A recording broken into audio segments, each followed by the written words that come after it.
joining us today. Let me hit some buttons here. We have a very special class for you today. We're going to be making a raindrop necklace out of UV resin, and the process of making this necklace allows me to show you some really cool techniques that are a little bit different than the ones that we normally do in this class. So I'm very excited for it. My name is Stephanie Menor. I'm going to be your teacher today, and let's switch the camera to the top-down camera and let's take a look at the necklaces that I'm talking about. So here they are. They look like raindrops. They are just the cutest thing. And these are illusion necklaces. So when you wear them, the little string is meant to kind of disappear and all you see is what's on the string. These were very, very popular a few years ago and are kind of making a resurgence. It's a very delicate look and it's very organic and it's actually very, very easy to do. So we're going to walk you through all the steps on how to make this necklace and the matching pair of earrings. Okay. But before we do that, I wanted to take this opportunity to walk you through some of the basic techniques of working with UV resin, and then we're going to work our way up to making this necklace. All right, so let me get some of this stuff out of the way. And first, what I thought we would do is go through the most common ways of working with UV resin. So this is for anyone that's brand new to UV resin or brand new to resin crafting in general. It's generally, this is UV resin. It comes in a little bottle. And it's generally used in two different methods. And that one method is using silicone molds like this. You can create earrings, rings, bangle bracelets, pendants, charms. So that's a very common way of working with resin. The second common way, put that to the side, is using bezels. And we've done classes on both of these very, very common techniques. I'm going to walk through the basics here, but I want to get through this quickly so we can focus on the necklace. The necklace kind of represents a third technique that we don't do often in these classes. But that third technique is scratch building. So you're not using a mold and you're not using a bezel, you're just building it from scratch. And so it really, this is, if you're into resin crafting, this is where you can really stretch your creativity and make almost anything with regards to jewelry, okay? So before we get to the scratch building, like I said, let's just walk through how to use a mold, how to use a bezel. So this is a mold, lots of different molds out there. The easiest way to use it is you just go in straight from the bottle. I'm going to choose this little shape down here and I can pour directly in there. And at the same time, I can add in things. I can add color, I can add glitter, I can add all sorts of fun things inside that mold to make whatever I want. And so right now I have some dried flowers here. I'm just going to pick up one of these flowers and I'm going to put it right down inside that shape. And now I have a little wood stick here and I can very gently, these flowers are extremely delicate. I'm just going to very gently press it down into the resin that I already put in there.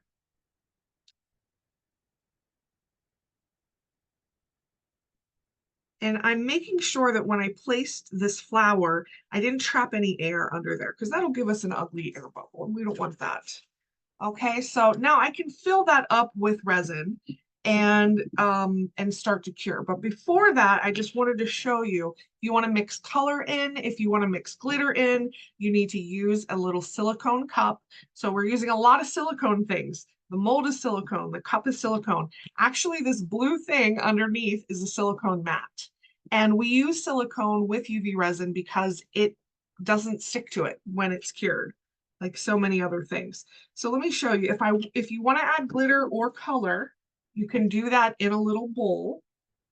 And let's add color. So color is added through the use of these little inks.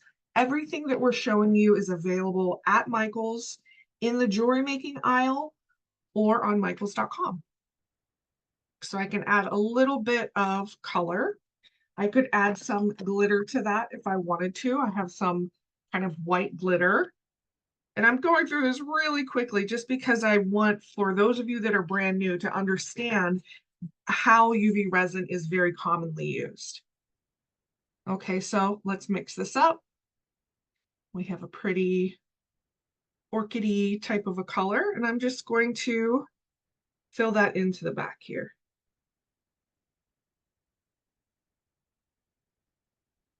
Oh, and my hand is blocking you from seeing it. I'm sorry about that.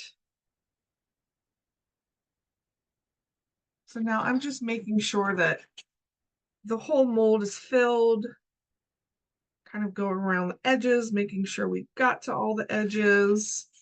And then I bring in our next supply to introduce you to. It is a UV lamp. So if I hit the button here, you can see that light turns on, and that is what cures UV resin. It will not cure in the air. So I can leave this out on my work surface for days, weeks, months. And if there is no UV light hitting it, it will remain liquid. But the minute you put UV light on this, it hardens, and it hardens to a very crystal clear, hard finish. And so while that's curing, I'm going to show you some examples of other things that came out of molds. This is a hoop earring. Actually, I have a few different hoop earrings. There's another hoop. These are all different hoop molds that are available. In this mold, we put some seed beads in it. In this one, we put some little polymer clay fruit slices. And in this one, we used candy sprinkles. And it just encapsulates them. That's a mouthful. In the resin. Here are some rings that came out of molds. Either a plain band, or you can separately mold a little butterfly and stick him on the front there with a little rhinestone. This also came from a mold, a heart mold, where we did 3 different colors of hearts. This was for a Halloween class, and then strung them together with jump rings. Here's another mold. This is a steampunk mold, and all these different gears connected with jump rings. So these are all things that came out of molds. So you can see kind of the breadth of different things that can be molded. So this is still curing. So far, it went for 1 minute. The lamp automatically turns off after a minute, and so I press it again to run it for another minute. Because I have some darker colors in here, I would want to run this for a few minutes. But I can tell by tapping here that the back of that is done. Now, what some people do is they will flip it over and kind of let the light hit it from the other side. That's not necessary, but it sometimes is nice when you've used dark colors or a lot of glitter or a lot of stuff in the resin, just to make sure that the light has reached all parts of it. That light is doing the curing. So anything blocking the light is blocking it from curing. So keep that in mind. All right, so just really quickly, I'm going to pop this out of the mold so you can see you can just pop it out very easily. And this is what you have. See how it's very shiny and faceted. It's like glass. Okay, so that is a super quick example of working with a mold. Next, we're going to work with some bezels. These are all bezels. These make pendants. This makes an earring. So I'm going to use this pendant. When you're working with bezels, you want to use a tape. This is so that we can pour resin into that bezel and it's not going to leak out everywhere. And this is a special tape that we use, also available in the same little section at Michael's. So let's cut off some.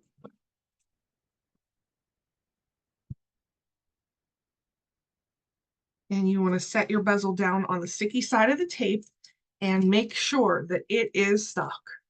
Okay, and now we fill it up. We fill it up with resin. We can fill it up with tinted resin. We can put flowers in there. We can put glitter, shells, sand, beads, candy sprinkles. Oh gosh, the list is almost endless of what you can put down inside the resin. This is a special tape. It's a special polyester tape. It's low tack, and it's specially made to work with resin and bezels. You may say to yourself, gee, I can just use packing tape. You can try that. I can tell you, you're not going to have great results because it gets tackier when you remove it, and it's going to be really hard to remove. But let me just show you the steps. So we always start with a base layer of just straight from the bottle, clear resin. Put a little dollop of that in there and then encourage it to fill the bottom and reach all of the sides.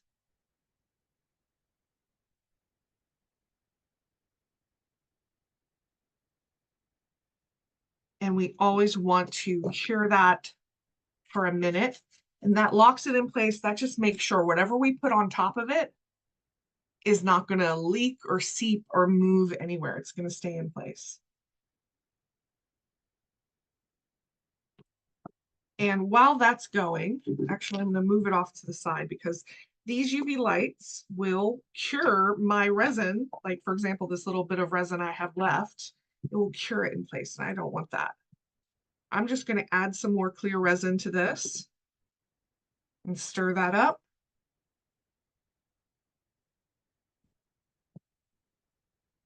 I always keep a paper towel off to the side here, and I'm wiping this stick in between because if you just set it down on your work surface, then it's going to get messy and sticky. Okay, so now we can fill resin in there and pour that in. You can make an ombre effect. You can add layers of different colors, different textures. And here I'm showing you how I'm adding this in layers. So that first layer was just clear. Now I'm adding this little pink layer. Let's cure that in place. And while that's curing, I'll talk to you about cure time. So I mentioned you want to let that go for a couple minutes, depending on how dark it is, how big it is, what you've put inside the resin. So it really just depends. This is a 9-watt UV light. There are other UV lights out there on the market. We recommend a lower wattage actually because the super high wattage, like 100 watts, it's actually too powerful for this product. So you might see it start to smoke a little bit if you have a very strong UV light. So be careful of that. And also, the bonus thing here is that this cures in sunlight because sunlight is UV light. So if you have a sunny windowsill, if you're crafting during the day, you can take it outside, and in 5 to 10 minutes, it's going to be cured. That's if it's a very sunny day. It will still cure on a non-sunny day, on a slightly cloudy day. It'll just take a lot longer. Yes, you can use paper, printouts, stickers. It's hard to think of a material that you can't put in resin. But one of them is fresh flowers. Never use fresh flowers in resin. They will rot and change over time, and you don't, that's no. So always make sure that the moisture is taken out of your items and you're using a dried flower instead of a fresh flower. All right, so that went for another minute. I wish I had like some stickers or a printout here on my work desk to show you. I don't, but I have some other cool stuff here. So all sorts of embellishments. These are little metal charms, so I can create a pattern on the top of this with metal charms.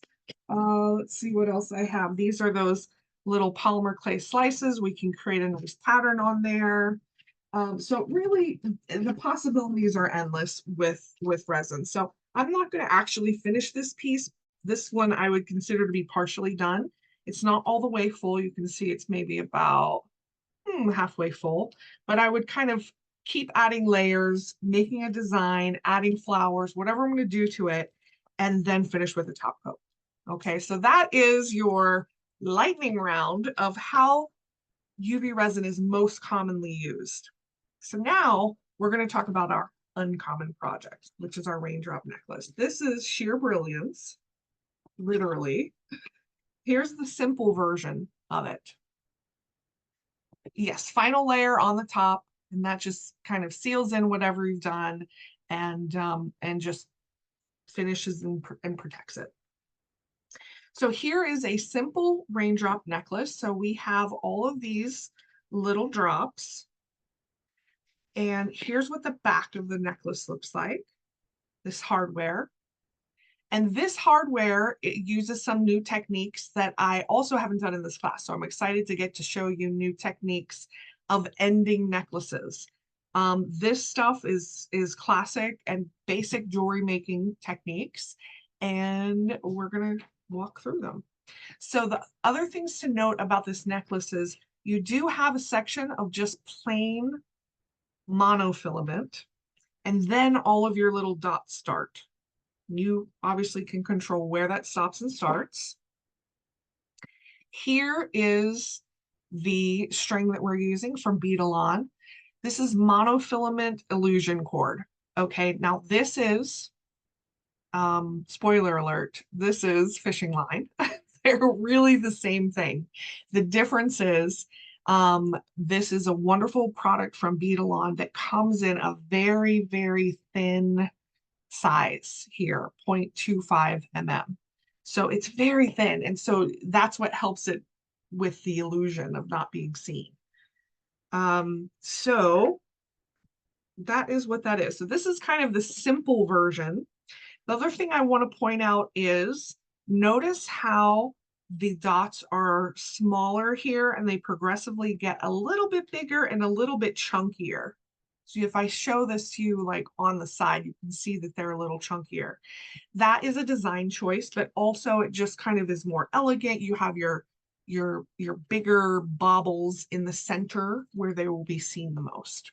So that's the simple version. That's the one we're going to do first. And then I will talk to you about how to upgrade to do the fancy version. So here it's the simple version with these long dangles added. And just as we look at this piece, we can see that we have some that are kind of more of a drop shape and some that are more of a blob shape. It's very organic. And I'm going to show you 3 different examples of that here. So here on this example, they are more drop shaped. And here we have very organic shapes. And if I hold this up, hopefully you can still see that, but they are not all the same. They are very different. And that is how raindrops are. Every single one is going to be a little bit different, a little bit blobby. And that makes our crafting here very easy today. All right. So let's get started. Not with the necklace, but we're going to get started with the earrings. So baby steps, we're going to work up to that necklace and start with these earrings, which uses a small piece of monofilament, and it uses special clear earring findings. Here's what those look like. I'm not going to put them on my hand. I'm just going to do this. So see the bar piece? That's the part that goes through your ear. And then, of course, we have the clear back. So we're going to be using these to create that clear look. So I'll put those right here. Okay, let's get some cording. We always recommend that you know, of course, if you want to try this with fishing line, go ahead. I will just tell you that this is a product that is there for a reason. It is thinner and it is packaged in a way that's very easy to use. It has this package and it has this little ring that slips over here and holds that in place. And if you've ever worked with fishing line, you know it's really, really quickly can get all unwrapped and out of hand. So I like to use this for the packaging alone. All right, so here's a piece of monofilament. And right now mine is about 4 inches. I'm probably going to end up giving it a little cut later, but I'm just laying this down on my silicone mat. Make sure you're protecting your work surface with silicone. That is an absolute necessity for this particular technique because we are going to be building directly on the silicone. And now I'm just actually trying to straighten this out a little bit. And I'm hoping, oh, it's so hard for you to see. I'm looking in the monitor. It is so hard for you to see. Well, let's keep going. I think once we get resin on, it'll be easier for you to see. So I'm going to start with the bottom drop. And it's as simple as this. We are just going straight in from the bottle to the bottom and putting a dot like that. Okay, yeah, the dot shows up. I'm actually going to do 3 dots at a time directly on your surface. Bring the lamp in and turn it on. And it's as simple as that. Now, you are going to want to build up those dots in the same spot that they are to achieve larger blobs and raindrop shapes and to do the back of it so the back isn't flat. But those are design decisions that are up to you. If you want it to be simple and just be one single dot like I've already applied, then you can do that, or you can make them larger and you can make them double-sided. All right, so this has been going for about less than a minute. I'm going to let it go for that whole minute. And while I do that, I just want to show you, I forgot when I was doing the demo of the bezels, I did have some examples here I wanted to show of bezel projects. So here's that uses fruit slices and then 2 different dried flower pieces here. So the dried flowers are really, really pretty when you can cluster them together like these are. Love these. Makes beautiful pendants, beautiful earrings, and a wonderful Mother's Day gift for Mother's Day that's coming up. All right, so this did go for a minute. I turned it back on, but let me move this to the side and show you what we have here. I'm going to lift this up. And that's exactly how you achieve it. Okay, so I'm going to flip this over a little bit, and I'm also going to add the back because I don't want mine to have that flat back. I want it to have a little more of a rounded back. So on these dots, I'm being a little more careful, maybe doing slightly smaller drops because I don't want them to spill over the sides. And we bring the light in again, and we wait another minute.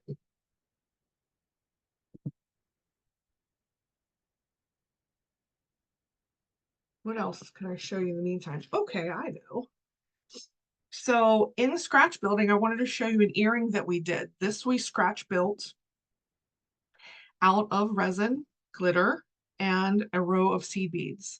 You can see that you can get into very ornate shapes using this scratch building technique directly on your silicone mat.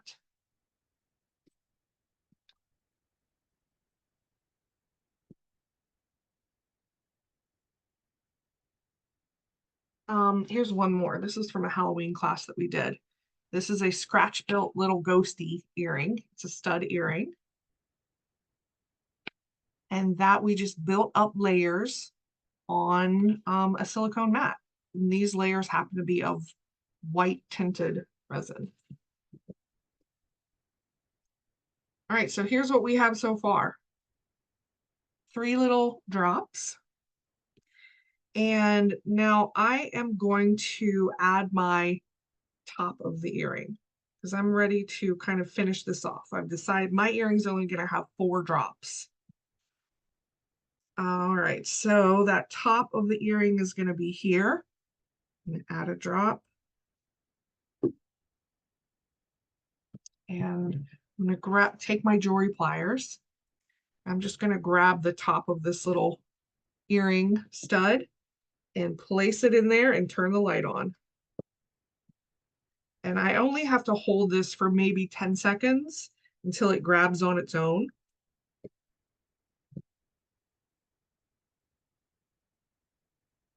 And gently let go. So now it is sticking up on its own and it is curing in place.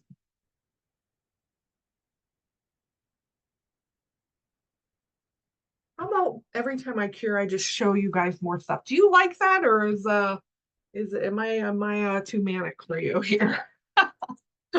Here, I want to show you this project. This is from another Halloween class. It is a keychain, This came out of a skull mold, and this was made by our jewelry designer, Rosa Vergara, who makes all of our beautiful, beautiful examples. And she spent a lot of time using dried flowers and little metal studs to create the skull design. I just happen to have the Halloween ones close to me, so that's why I'm showing you Halloween stuff. But I know we're far away from October, but this will give you some inspiration. Here's another really fun Halloween project.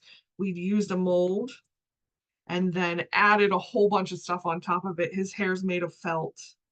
These eyeballs are come out of a different mold. Some little head pins used for the what are those things called on the side of his Frankenstein's head. But it's just, you know, this is all to show you that the possibilities are endless when you are using UV resin. It's such a versatile material. Okay, so I think that went, I'm losing count of how many that went, but let's lift it up and see what we have. So you can see that our stud is very much on there. I would like to kind of dome the part of the stud that was facing down. So I'm just going to hold it in my hand this time. Put a little drop and cure that. And again, I'm just going to hold it for maybe 10-15 seconds, and then once it's hardened enough, I can lay it down and let it cure the rest of the way. Okay, more show and tell. We're going through the UV resin seasonal collection right now, just so you know. Here is from Thanksgiving, a little turkey. This is a brooch. Look at how cool this is. Each one of these little feathers, you can see better on the back. Each one of these little feathers came out of a little teardrop mold. And so they're all different colors. And we put them together with other shapes, googly eyes, seed beads, and these cute little seed bead feet, which are just adorable. And so you can really see that you can build up a lot of design elements using resin. Okay, so here's what we have. I can snip off the top now because I don't need that. That was extra. And then I can see that at the top of this, I don't really love the unevenness of that top. I can go in with a file. You can use a metal file, a nail file, and just kind of, if there are rough parts of it, you can just file that away. Okay, so just know that you can work with it after it's cured. Okay, file that away. I can continue to build up layers on top of that if I want. But this is the basics. And I'm putting the silicone back on there, and that is ready to wear. Okay, so that is the basics of it. And I think just by showing you that, you can understand how to create all of the dots on a larger piece like this, like a necklace. But the part that you might not know is the back part. So I really want to spend some time walking you through this little finding setup. So this has lots of different findings. There is an end crimp or a fold over crimp, and that's attached to a jump ring, and that's attached to the lobster clasp, which is attached to another jump ring, which is attached to another fold over clasp. So it's a series of findings here that we stack together, and that's how you make the back of necklaces. When I started learning about jewelry making, that was where I got so confused, because I knew I could string beads, I could make a beautiful design, but how do you end it? How do you do all this business? So let's show you that business right now. So back to my monofilament. So I'm going to take a piece that is the length of my necklace that I want. If you're making a choker, that's probably 14 inches. kind of standard necklace length of necklaces that you buy finished are about 18 inches. I have a larger neckline, so I need to do mine at about 20 inches. But it's really up to you how long you want to make this. So I am going to take a piece of this that's about 20 inches. And anyone who's watched my classes knows that I hate measuring. So we're just trusting that this is about 20 inches. I know I'm not the only one out there. I'm just an impatient crafter and I want things to be done right now. And that's why I love UV resin, because it's, you see how fast these projects come up. All right, so here's my cord. Here are my two ends of the cord. We're just going to work with one end to start. And here are my little findings. Should I zoom you in? I'm going to zoom you in for this part. So avert your eyes from my cuticles, but here we go.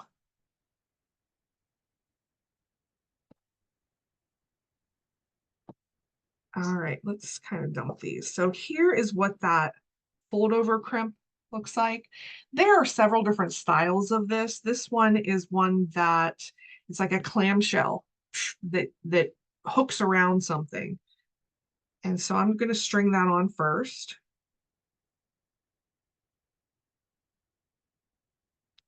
And next, I am going to use a classic crimp. It's these tiny, tiny little microscopic things here. These are a classic way of ending necklaces because it's a crimp that will crimp. I don't know how else to say it. We'll have to just show you because my words are not doing it justice. It is a crimp bead. And you get it on there.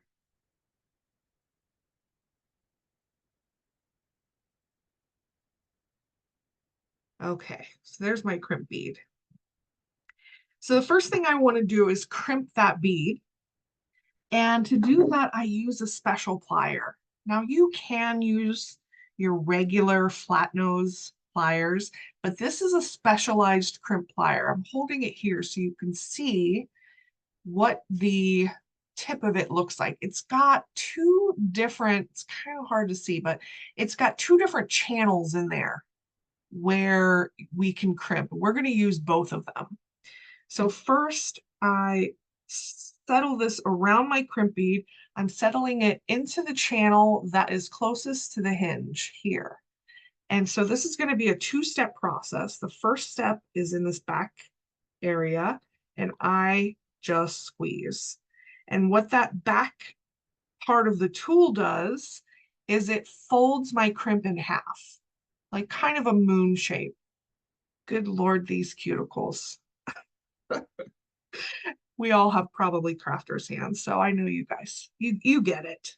And then we go in again with the space that's in the top, in the front jaw.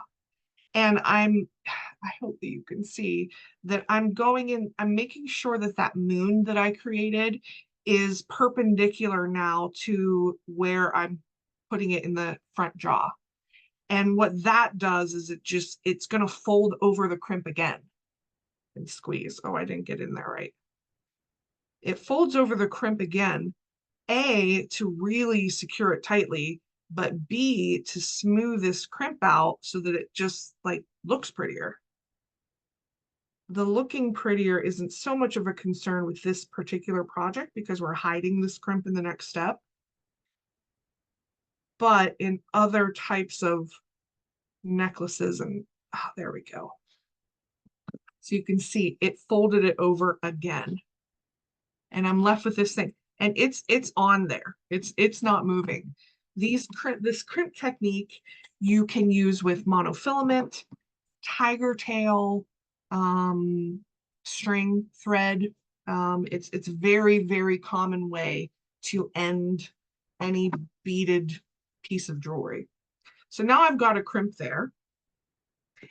And I'm going to slide this fold over crimp up to that crimp. And I'm actually going to put that crimp inside the little cup.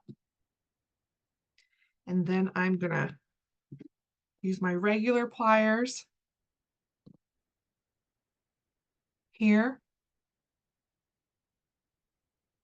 and fold that over. So it's a clamshell, and you just doop, and that hides the crimp bead inside there. It's giving us another layer of protection.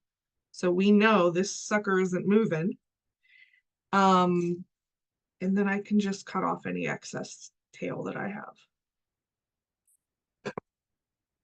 All right, so that's sort of steps 1 and 2. Step 1 is using a crimp bead. Step 2 is using this this end fold over crimp. And that leaves us with a hook here. And that hook is going to go on to the next thing that we need, which is a jump ring. There we go. And now I do want to manipulate that hook a little bit to close it. So I am going in with some round nose pliers and just kind of bending that over. All right, so this is it so far. Next thing the next parts that go on, we'll do at the end of the necklace. Or, you know what, I changed my mind. Let's do it right now. So the crimp beads, I saw the note in the chat that the crimp beads weren't on the supply list. There are actual many ways of ending this necklace. So I'm going to show you how to do it without a crimp bead. So I'm going to start with my fold over crimp, put that on. And then instead of using a crimp bead, I'm going to just grab any color small bead.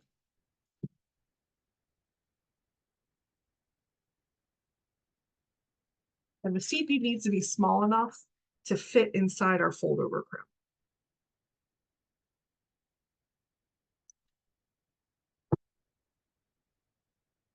So I have a little black seed bead here that's going on to the end of my necklace.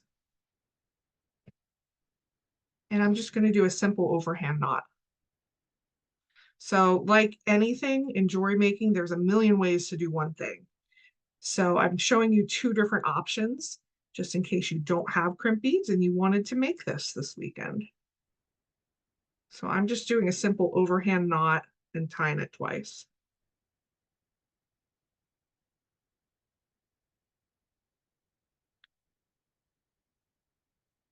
Okay, so now we have just a seed bead that's stuck on the end here.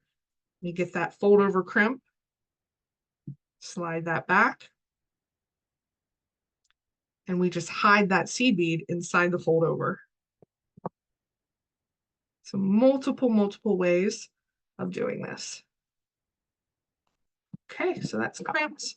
Let me cut off the end there, the little tail. All right, and that's in there. That's not going anywhere. This side, we also want to add that jump ring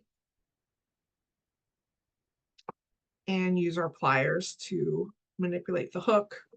All right, so we're almost there. I know it's a lot, but this is where the technical part of jewelry making comes in. It's knowing how to do this stuff in the background. So you can use a clasp of your choice. So this is a round clasp or a lobster clasp. I prefer lobster. It's just a little easier to get my fingers in there. And so let me find the part of the jump ring that's split right there. I'm going to open that jump ring up and put my lobster clasp on. Close it up.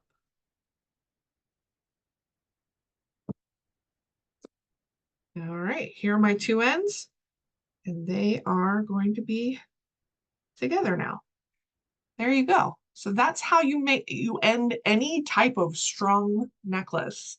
Strung beads on thread, on monofilament, on a whole lot of different materials. All right, so now we have an empty necklace.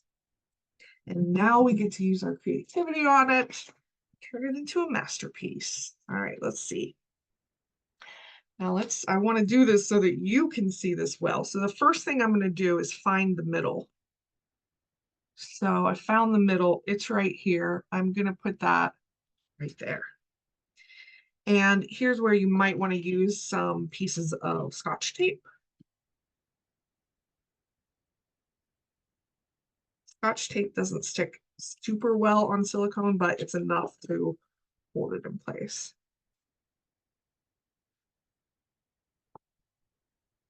And as I put the Scotch tape on, I'm just being mindful that I keep the center because I don't want to do all this work and then end up with a lopsided necklace. Okay. All right. You can't see any of that, but so let's get started with the little raindrop part of it. And I'm going to start in the middle. So my middle is right here. And I'm just going to make a dot.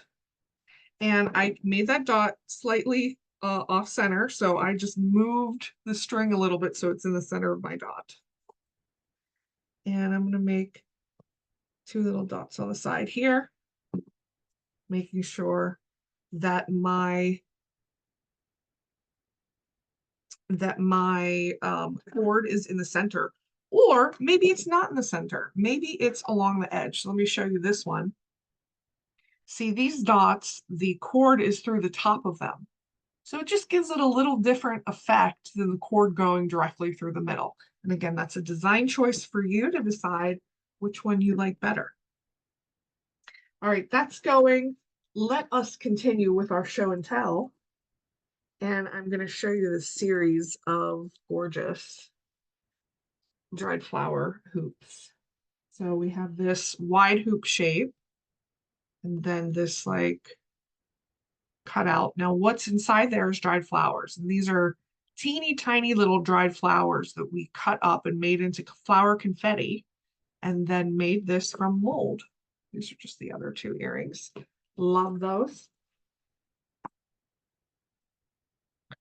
And also while that's going, this is my bowl from earlier. You can see it's still kind of liquid in there. I'm just going to put that under so it can get a little bit of that light. And this is how I clean my silicone. I don't want to have to deal with goopiness cleaning that out. So it's much easier to just cure that any extra leftovers that you have in the bowl and it'll pop right out. It just makes it easier. All right, I'm going to move this off to the side so I can show you what I have here. I'm going to keep this. This is now taped down, so I'm not going to lift it up between every step. But I'm going to build up a little more, especially on this middle one. This is our focal. Bring the light in again. We're going to do more show and tell.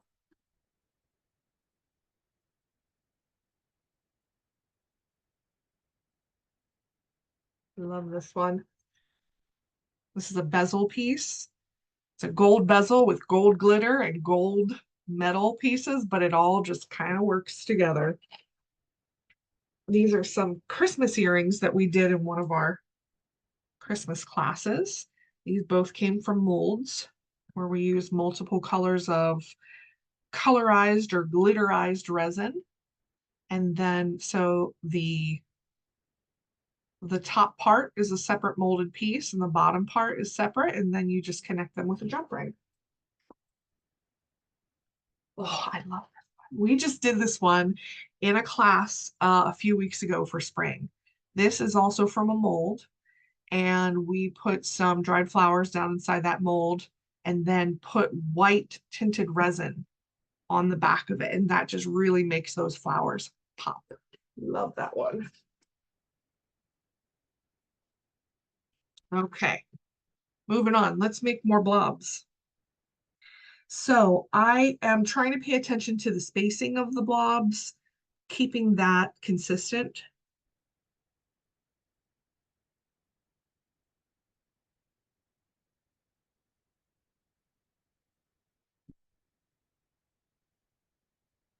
And I shouldn't do more on them. Well, maybe I will.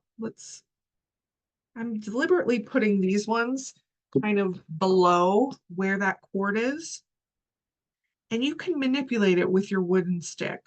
If you want to make it more of that raindrop shape, I can just kind of move this around.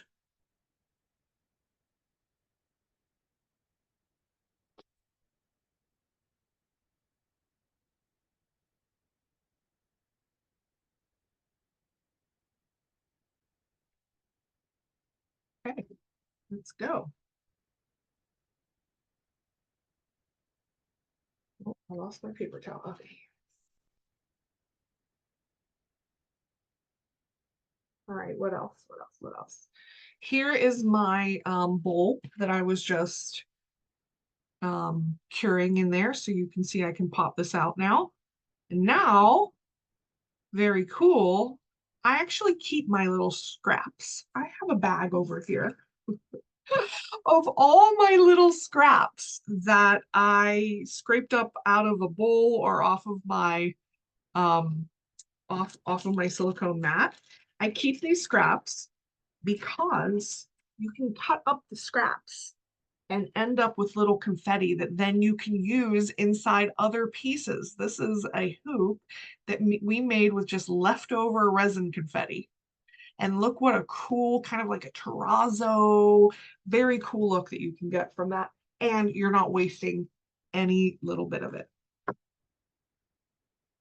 So my bowl here is still a little dirty. I'll show you how to clean that. But let's continue adding drops. So let's see, I want to build these up a little more.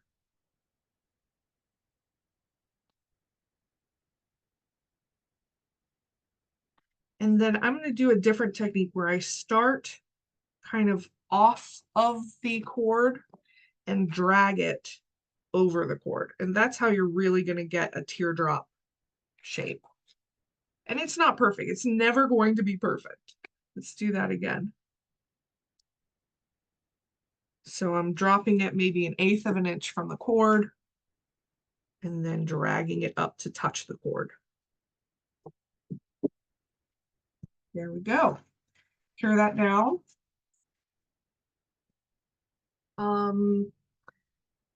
Bangle bracelets. I have not showed any bangles yet, but we have a mold that creates bangles. I'll show you. I have it right here. My mold has all sorts of stuff in it, but this is the bangle mold. It's quite large, fits nicely over the hand. And this one has little polymer clay slices, and this one has all sorts of dried flowers, confetti inside there.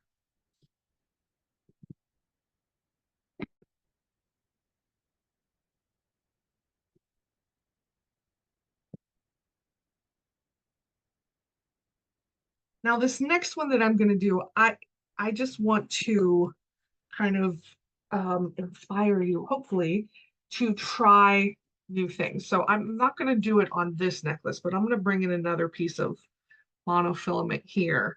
I was experimenting with different things that you can put inside the little droplet. So for example, here's a little droplet. And I just happen to have some clear rhinestones, which you can drop right on there. The easier way to do this, instead of trying to grab this tiny thing with my fingers, is to use your wood stick and get a little bit of resin on the wood stick, and then you can easily pick it up.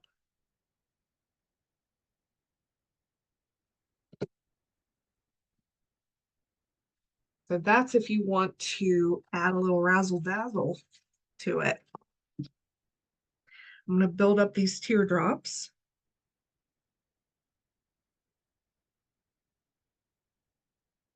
Let's cure all 3 of those. And I'm going to dig into my bag of tricks, see what I have.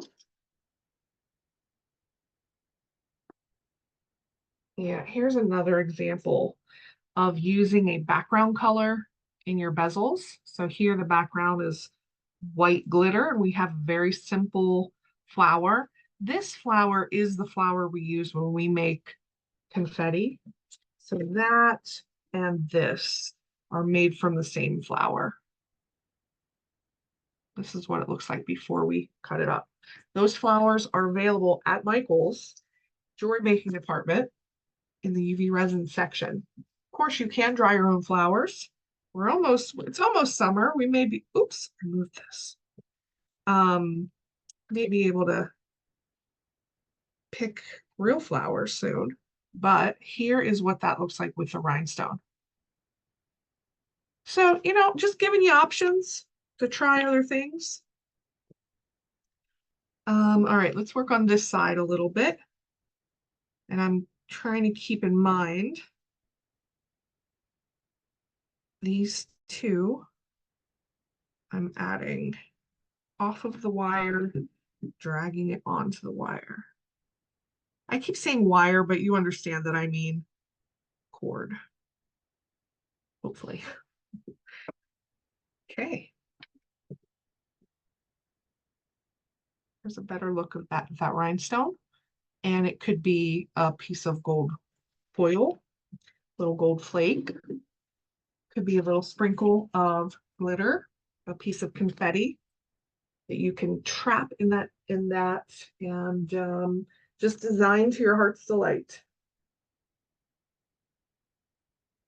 Here's another piece. This was a mini ornament that we did for a Christmas class, and the bow came undone, but I wanted to show you this one is interesting because it uses a bezel, but we've added pieces of actual wire. This is craft wire that we've placed inside the bezel, and that allows you to create little compartments inside of a bezel. And any shape of compartment will work.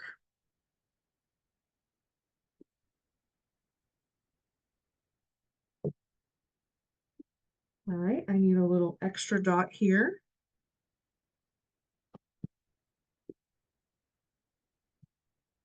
All right, so I think that I am going to stop here because I want to have a little bit of a reveal of lifting this up off of the silicone for you before our time is up.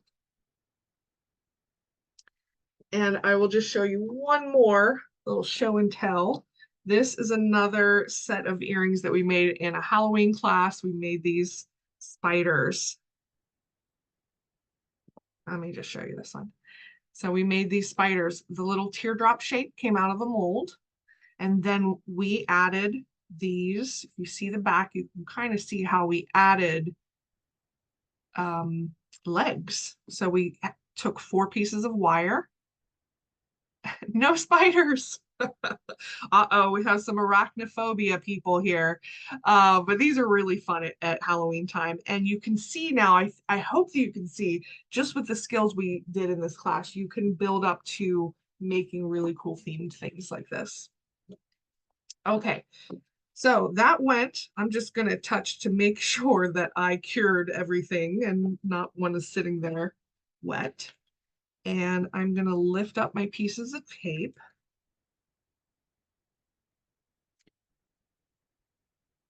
And lift this up. There we go. So there's our necklace. Right now it has all the flat backs. So I'm going to flip it over and I'm going to try to do all of the domes on the back of it because I don't like the flat back look. I want to make sure these all have a dimensional back.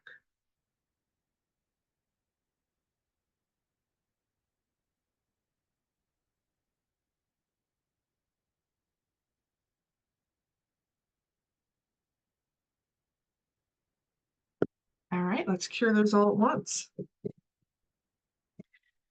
So where's that bowl? I just want to show you, there it is. So here's our bowl that we were using.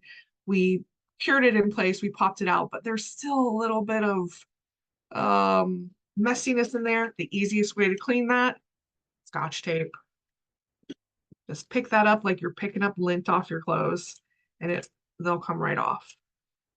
And that is the best way to clean your silicone mat and to clean your bowls is cure things in place and then use tape to get any other residue.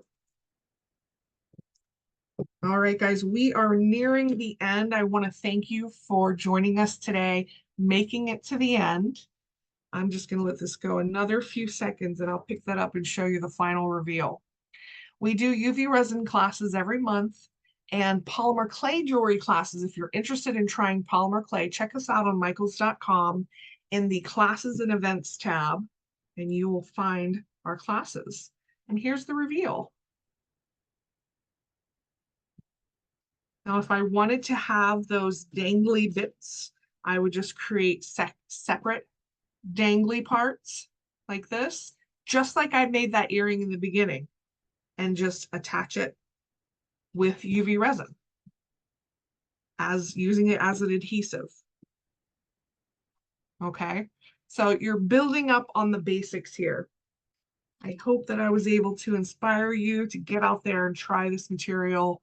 Thank you so much for joining us, and we will see you next time. Thanks a lot, guys.